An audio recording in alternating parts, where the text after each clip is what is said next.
बोलो श्री नारायण भगवान की जय।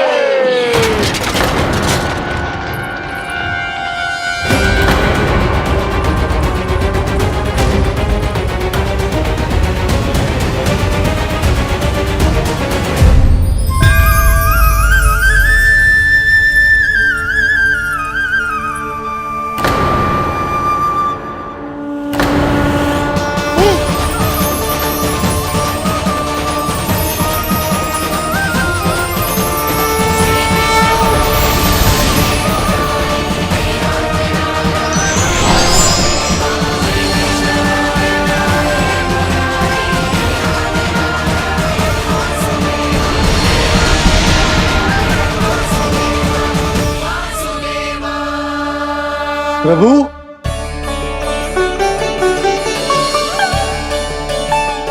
प्रभु, मैंने आपके अवतार को हानि पहुंचाने का प्रयास किया, फिर भी आपने मुझे दर्शन दिया।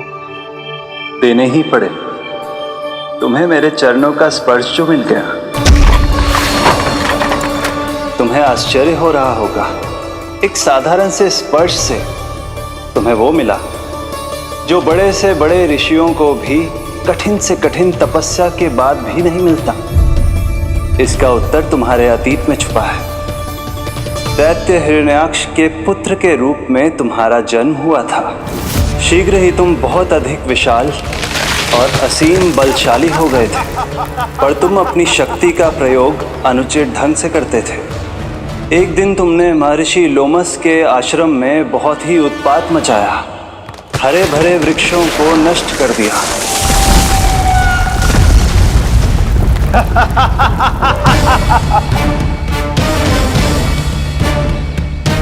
देख क्या रहे हो ऋषिवर? ये विशाल वृक्ष भी मेरे इस विराट तन के आगे कुछ भी नहीं है। जिसे स्वयं अर्जित तक नहीं किया, उस तन पर इतना अभिमान। तो सुन ले, जिनसे तेरा तन बना है, उन्हीं पंच तत्वों में इसी क्षण ये विलीन हो जाएगा। ये मेरा श्राप है तुझे, मेरा श्राप है तुझे।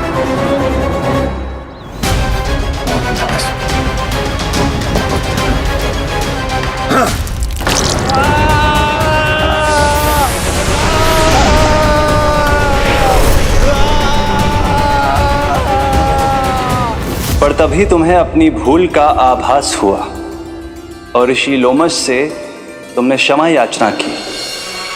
क्षमा करे ऋषिवर, क्षमा करे। मैं मूर्ख, अभिमानी हूँ, अज्ञानी हूँ, परंतु आप तो दया के सागर है। कृपा करे ऋषिवर, कृपा करे। बिना तन के मैं कैसे जीवित रह पाऊंगा? तुम जीवित भी रहोगे और अपने दैनिक कार्यों का संचालन भी कर पाओगे, किंतु सजीव प्राणियों या निर्जीव वस्तुओं की सहायता से। ऐसा जीवन तो मृत्यु के समान है ऋषिवर। इससे अच्छा है आप मुझे जीवन से मुक्ति दे दो। मुक्ति भी अवश्य मिलेगी तुम्हें, पर जब तुम परम प्रभु श्री हरि नारायण के चरणों का स्पर्श करोगे, चरणों का स्पर्श करोगे। और यही नहीं शक्तासुर, कल जब तुम मुझे खोज नहीं पा रहे थे, तब भी तुमने हार नहीं मानी। 7 प्रहर तक 7 बार मेरी और मेरे गोकुल की परिक्रमा की। इस क्रम में तुमने अनजाने में ही अपना पश्चाताप पूरा किया और पुण्य अर्जित कर दिया। इसलिए मैं तुम्हें मोक्ष प्रदान करता हूं। इसलिए मैं तुम्हें मोक्ष प्रदान करता हूं।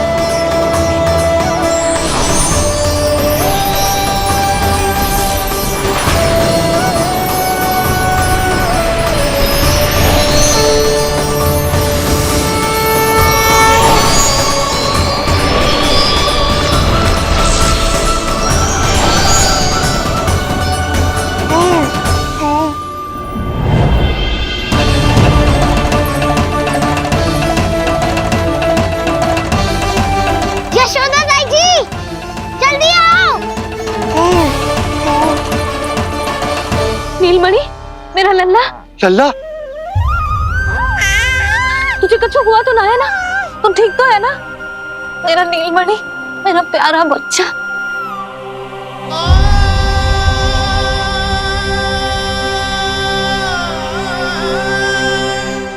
भोला बंसी, ये सब क्या है?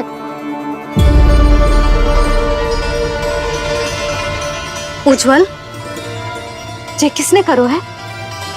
और देख, कहानी मत सुनाइयो। उज्जवल पुत्र, कैसे हुआ ये सब? किसने किया? और किसने? महाबली नीलमणि ने बड़ी ताई जी।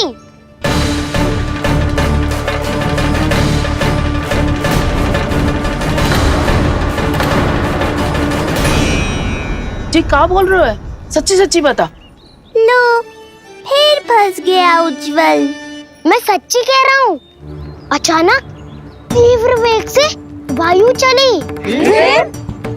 फिर ऐसे लगो जैसे कोई भूकंप आ रहा है। और फिर जब मैंने देखा तो ये सकट अपने आप हिल रही थी, खड़खड़ खड़खड़ खड़खड़ खड़खड़। और फिर मैंने साहस दिखाया और उस सकट को रोकने का प्रयास करो, पर सकट ना रुको। जे हिले ही जा रहा था, खड़खड़ खड़खड़ खड़खड़ खड़खड़ खड़खड़ खड़खड़।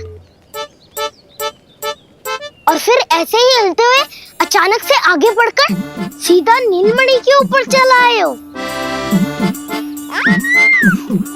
फिर और फिर सकट भी हिल रहा था, खड़खड़ खड़खड़, और सकट का सामान भी हिल रहा था, थरथर थरथर। ऐसा लगो जैसे सकट नीलमणि को कुचलने को।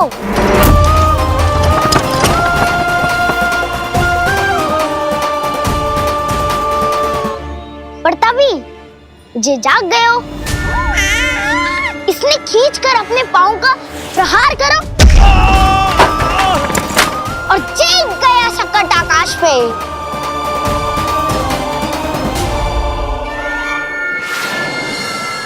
और फिर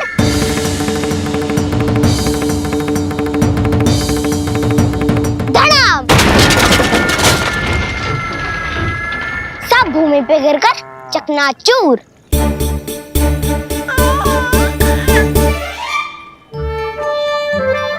मैं सच्ची कह रहा हूँ ताई जी, नीलमणि के पैर का स्पर्श होते ही वो सकट ऐसे वायु में उड़ी जैसे कोई फूल।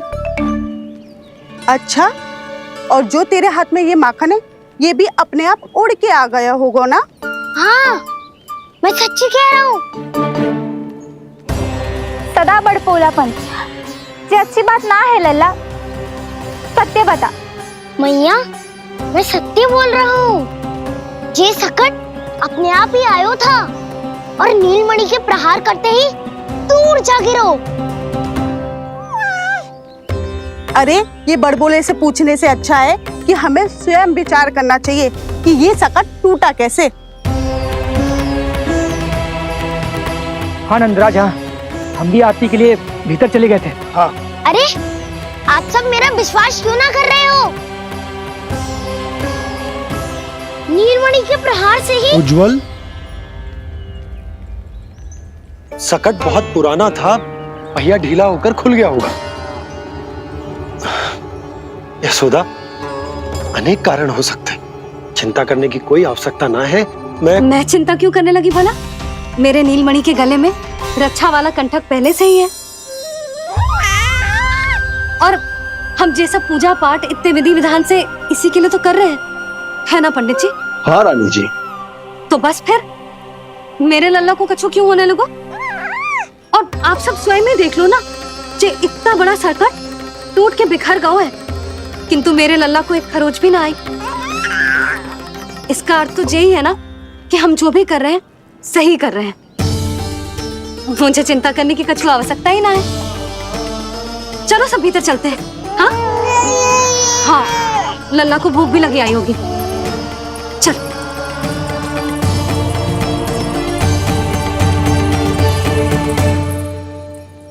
नंदराज जी, अब हमें भी आज्ञा दीजिए। प्रणाम पंडित जी। ध्यान कहाँ था तुम दोनों का? और अधिक सावधान रहने की आवश्यकता थी ना? क्षमा कीजिए नंदराज।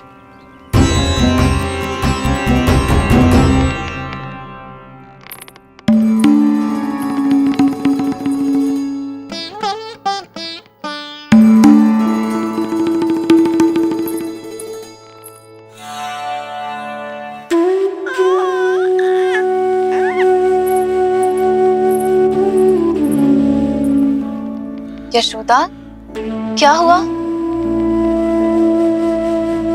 बोलो ना, क्या सोच रही हो? मुझे बहुत चिंता हो रही है जीजी। मेरे लल्ला के साथ कुछ ना कुछ दुर्घटना होती रहती है। अरे, अभी बाहर ही तुम सबको समझा रही थी, अब भीतर आते ही क्या हो गया तुम्हें? बाहर समझाने वाली मैं ना थी जीजी, वो तो गोकुल की रानी जसोदा थी। किंतु भीतर से मैं अपने नीलमणि की मैया हूँ, बस। और एक मैया को कितनी चिंता होती है, इसे आपसे अधिक कौन जान सकता है। बहुत बड़ा धक्का लगा है मैया को इस घटना से। अब तो ये मेरी रक्षा के लिए और भी अधिक चिंतित हो जाएंगी। यंत्र का कंठक, पूजा पाठ, इतने सारे प्रहरी, सुरक्षा के प्रबंध, यदि इतने सबके बाद भी मैं अपने लल्ला की रक्षा न कर पाई तो मुझसे अधिक अभागी कौन हो सकती है। मैं तुम्हारे मन की दशा समझती हूँ यशोदा। इसी चिंता के कारण ही तो मैंने आज तक अपने पुत्र को छुपा कर रखा है। मैं जानती हूँ जीजी, मैं समझती हूँ। मैंने तो नीलमणि के लिए इतने सारे संस्कार भी करो है, पूजा पाठ की है, किंतु मैंने तो आज तक अपने पुत्र का एक भी संस्कार नहीं किया है। आंसू पोंछ लीजिए बड़ी माँ, शीघ्र ही सब कुछ ठीक हो जाएगा। जब मैंने उसे जन्म दिया, उसके बाद से आज तक न उसे घर के बाहर लाई हूँ, न कोई संस्कार किया है। मैं तो उसका नामकरण भी नहीं करवा पाई हूँ यशोदा। उसके जन्म के समय स्वामी ने यह संदेश भिजवाया था कि उस कंस को हमारे पुत्र के बारे में तनिक भी भनक नहीं पड़नी चाहिए। तब से आज तक भय के छाव में जीती आई हूँ कि वो कंस कहीं हमारे पुत्र को भी ना मार दे, जैसे देवकी के सारे संतानों को मार दिया है। ये आशंका कभी सत्य नहीं होगी बड़ी माँ, मैं हूँ ना। माँ अपनी संतान के मन की बात बिना कहे ही समझ जाती है। आप भी समझ जाओ ना मैया।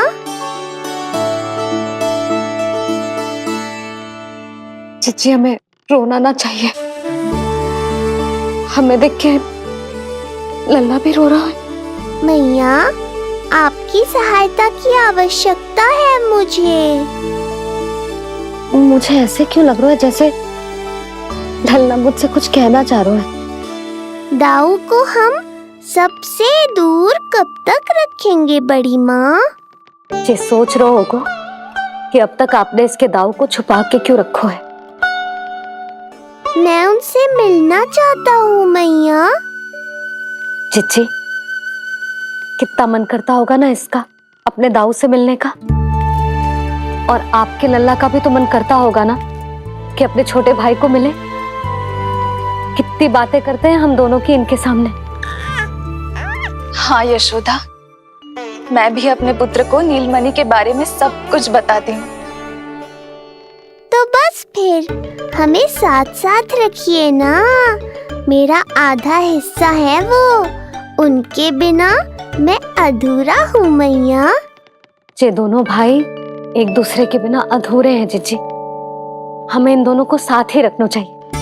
आप ही सोचो, यदि नीलमणि की रक्षा होगी तो आपका लल्ला भी तो सुरक्षित रहेगा।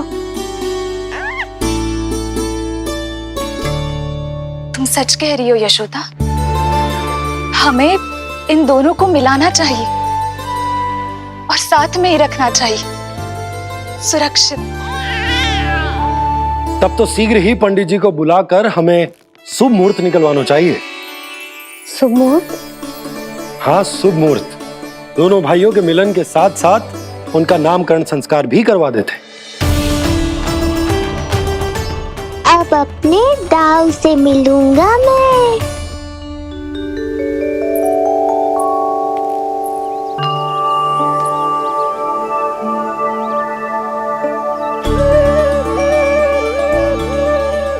ऋषिवर के दिव्य आभा के कारण ये वातावरण कितना शुद्ध, कितना पवित्र लग रहा है ना।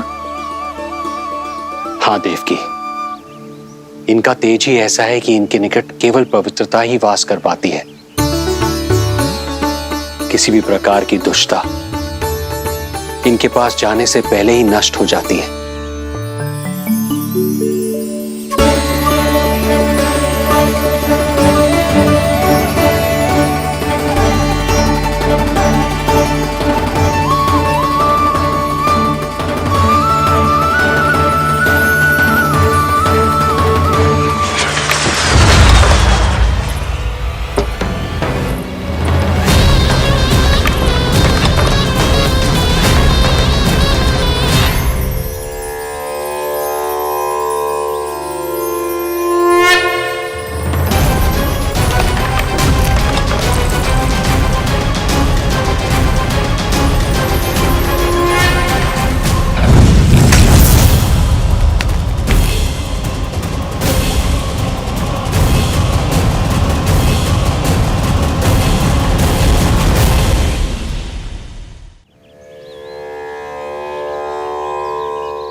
इनका तेज ही ऐसा है कि इनके निकट केवल पवित्रता ही वास कर पाती है।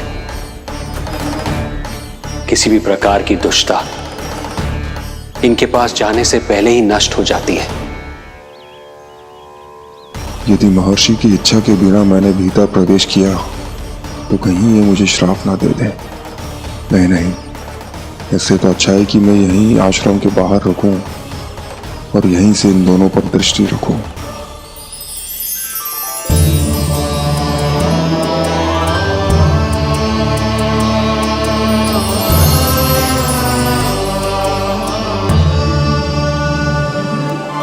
आपके आने का आभास हो गया था राजन। गुरुदेव, जो संतानें हमने खो दी है उनका श्राद्ध करवाने की विनती लेकर हम आपके पास आए हैं।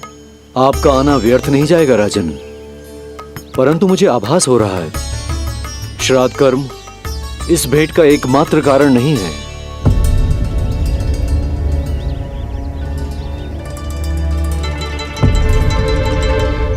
आपको उसकी या कंस की चिंता करने की कोई आवश्यकता नहीं है। निश्चिंत होकर बताइए कि आपकी इच्छा क्या है।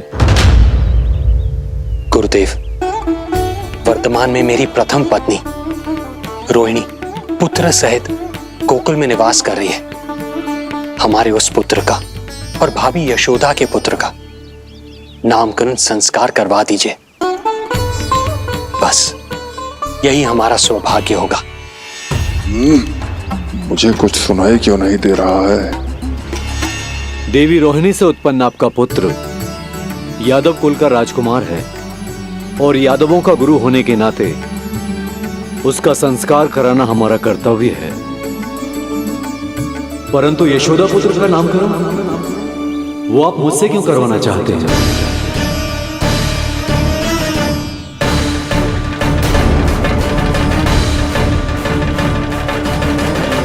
गुरुदेव, सत्य ये है कि रुक क्यों गई रानी देवकी? आपके मन में जो कुछ है कहिए। ये कैसी दुविधा में फंस गया मैं। यदि मैंने गुरुदेव को यशोदा पुत्र का सत्य बताया तो कंस को भी पता चल जाएगा, और यदि नहीं बताया तो कहीं ऐसा ना हो कि ऋषिवर ही बुरा मान जाए। लगता है आप दोनों की दुविधा मेरे अनुमान से भी बहुत बड़ी है। अपनी या अपने पुत्र की कुंडली लाए हैं राजन? जी गुरुदेव, अपनी कुंडली है मेरे पास। देवकी,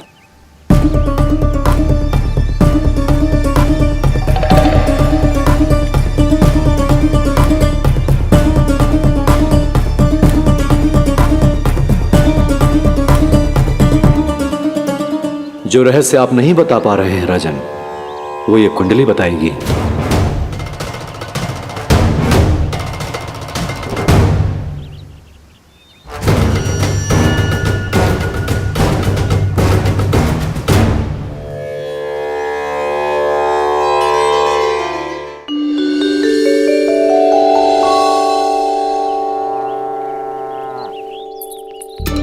लल्ला बता कैसी है जगदा? मैया को हो क्या गया है आज? देख सही सही बताइयो।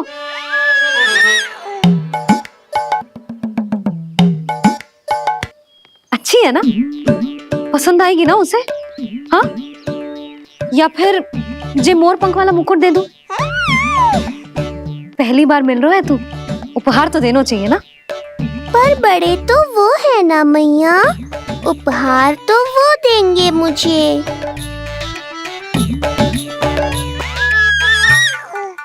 ना ना, मोर पंख वाला मुकुट तो मेरे लल्ला का है ना, जे ना दे सकते।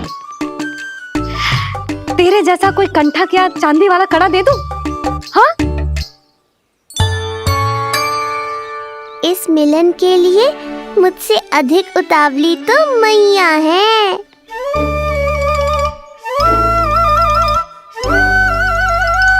अच्छा जे उपहार छोड़, तू तो जे बता कि तू उसे बुलाएगा क्या कह के? अन्य सभी के जैसे बड़े भैया या गांव वालों के जैसे दद्दा बुलाएगो, या फिर बड़े नगरों में जैसे बुलाते हैं ज्येष्ठ भ्राता बुलाएगो, या फिर प्रेम से बुलाएगो दाऊ दाऊ बुलाएगो ना?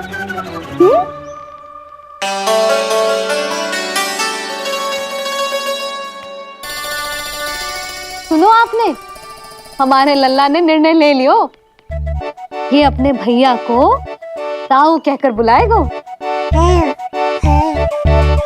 अरे वाह, लल्ला ने बोलना भले ही ना सीखो, परंतु तुम्हें बता दियो।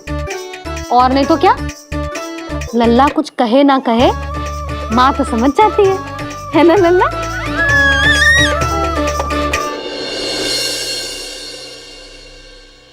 और इसने दाऊ वाली बात पे हाँ भी की है। हाँ हाँ तो सदानंद जी ने भी कर दी है। लो मैं तो भूल ही गई, क्या कही पंडित जी ने? बता तो हूं ना यशोदा, बाहर से आया हूँ, हाथ पैर तो धो लूं। हाँ जी लो। अब बताओ कब का मुहूर्त निकालो है? तनिक हाथ मुंह पूछ लो। अब बताओ क्या कही उन्होंने? यशोदा थक गए हूँ, तनिक सांस तो लेने दो। बाहर से आया हूँ, जल न पूछोगी?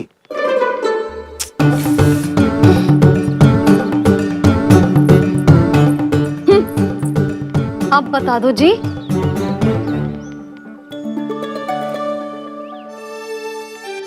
बाबा अब बता भी दो, नहीं तो खेल खेल में खेल हो जाएगा।